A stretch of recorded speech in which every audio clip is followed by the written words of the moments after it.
আজ সোমবার সপ্তাহের প্রথম দিন আমিও হাজির হয়ে গেলাম আমার 7 বছরের লক্ষ্মী মিঠাইয়ের স্কুল টিফিনের আইডিয়া শেয়ার করতে। এবার অনেকেরই মনে প্রশ্ন আসতে পারে, প্রত্যেক দিন কেন আমি মিঠাইয়ের বয়সটা বলি। আসলে আপনারা তো আমার সাথে আছেনই, কিন্তু এই চ্যানেলের সাথে প্রত্যেক দিন শয়ে শয়ে মানুষ যুক্ত হচ্ছেন। তাই জন্য খুব তাড়াতাড়ি 6 লাখ সাবস্ক্রাইবারে পূর্ণ হতে চলেছে মিঠাই ম্যাজিকস অফ কিচেন। তাদের মনে তো প্রশ্ন আসতেই পারে যে আমি কার জন্য টিফিনটা বানাই, তার বয়স কত, তার স্কুলের টাইমটা কখন।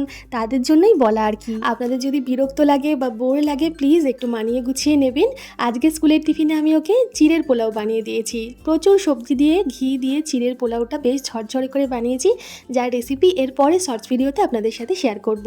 সাথে একটু বেদানা দিলাম। ঘরে বেদানাটা খেতে চাই না, জুস না করে দিলে। স্কুলের টিফিনে দিলাম, ম্যামের ভয়ে অন্তত খেয়ে নেবে। সাথে দুটো হলদিরামের ছোট ছোট লাড্ডু দিলাম, 1 বোতল জল দিলাম। কেমন লাগলো আজকের টিফিন বক্সের আইডিয়া জানাবেন ছোট্ট একটা কমেন্ট করে। ধন্যবাদ।